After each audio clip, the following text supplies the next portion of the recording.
Hey, Teddy K here for Best Buy Plugin, and in this video review we take a look at the Samsung Gear IconX true wireless earbuds that are an updated iteration of what the company came up with last year.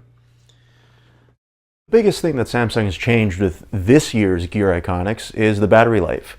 Before, you could maybe get 90 minutes on one charge, which is barely good enough for a decent workout.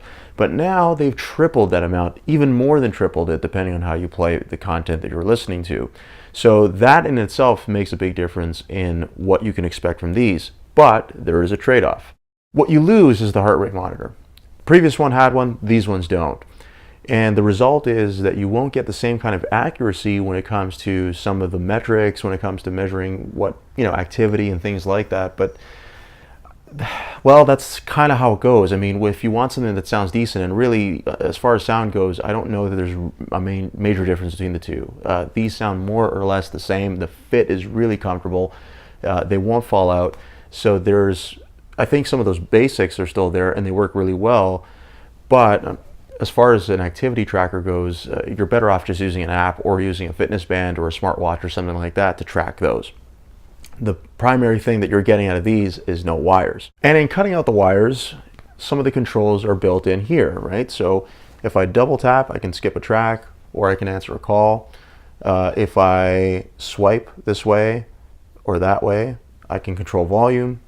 Some of these taps also relate to phone calls. So I can answer a call. I can answer a call that's in like call waiting, so someone else is calling me while I'm already calling. I can reject a call. Some of the taps and gestures, I don't want to go through them all here, but they are worth learning only so that you know how to control everything that you need to do. It is a bit sensitive though, so when I try swiping, like I learned that I had to be a little bit softer on the touch with the swiping, otherwise it would think that I was playing or pausing music. Going back to battery life, I got up to 5 hours on these, streaming through Bluetooth no less.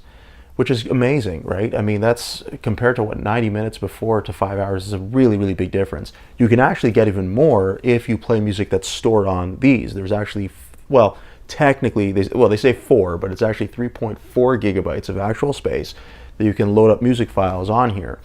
It's a bit of a tedious process. I wish that Samsung would make it easier. You can do it through a computer, preferably a Windows PC. I find that that's the easiest way to do it.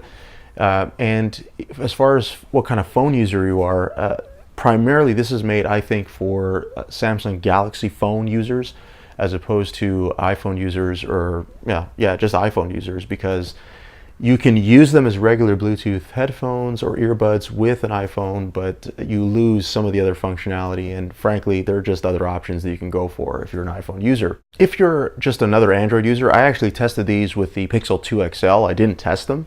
I didn't get to test them with a Samsung phone, so I just know intrinsically that it is made for Galaxy phones primarily because just the integration just works a little better. But you can use it with another Android phone and still get some of the same features. Like Google Assistant, I had it, I got it to work just by holding down there it is, and that's it. So you can use it with an Android phone quite well, but I would say Samsung phones first, Android second. And that's my review of the Samsung Gear IconX 2018 edition. For Best Buy Plugin, I'm Teddy K. Thanks for watching.